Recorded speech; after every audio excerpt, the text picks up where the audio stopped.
നമസ്കാരം. Raf talk ഫുട്ബോളിലേക്ക് അവർക്കും സ്വാഗതം. ഫിഫ വേൾഡ് കപ്പിൽ ബ്രസീൽ സ്കോട്ട്ലൻഡിനെതിരെയാണ് അടുത്ത മത്സരം കളിക്കാനുള്ളത്. ആ കളിക്ക് നെയ്മർ ജൂനിയർ ഉണ്ടാകുമെന്ന പ്രതീക്ഷയിൽ തന്നെയാണ് ആരാധകർ.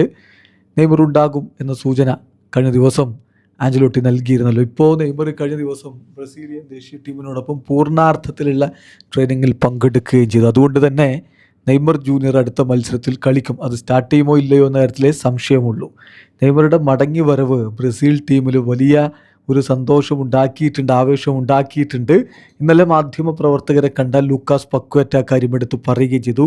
നെയ്മറുടെ മടങ്ങി വരവ് എങ്ങനെ, അത് എന്ത് തരത്തിലുള്ള ആവേശമാണ് ഉണ്ടാക്കുന്നത്. അദ്ദേഹത്തിൻ്റെ മറുപടി, everyone is very happy with his return.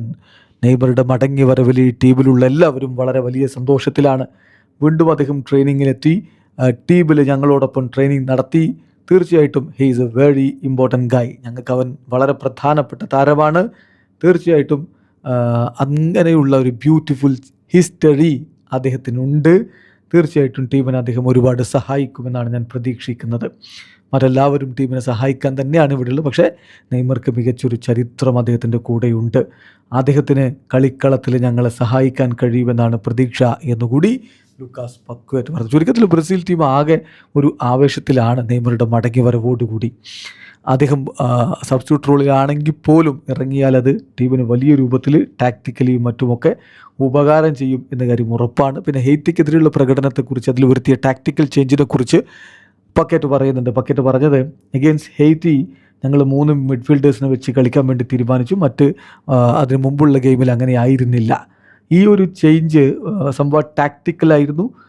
നല്ല രൂപത്തിലുള്ള ഡിഫൻസും അതോടൊപ്പം തന്നെ മുന്നേറ്റത്തെ കണക്ട് ചെയ്യാൻ കഴിയുന്ന രൂപത്തിലേക്ക് അതോടുകൂടി ടീം മാറുകയായിരുന്നു എന്നുകൂടി പക്കേറ്റ് പറയുന്നു. അപ്പോൾ ഈ ഒരു മാറ്റത്തിനൊപ്പം നെയ്മർ ജൂനിയർ എടുത്ത കളിയിൽ മികച്ച പ്രകടനം കൂടി നടത്തിയാൽ ബ്രസീലിനെ സംബന്ധിച്ചിടത്തോളം വമ്പൻ പ്രതീക്ഷയായിട്ട് അത് മാറും. വീഡിയോ അവസാനിക്കുന്നു. ഫുട്ബോൾ ലോകത്തെ കൂടുതൽ വിശേഷങ്ങളുമായി റാഫ് ടോക്സിൽ എത്താം.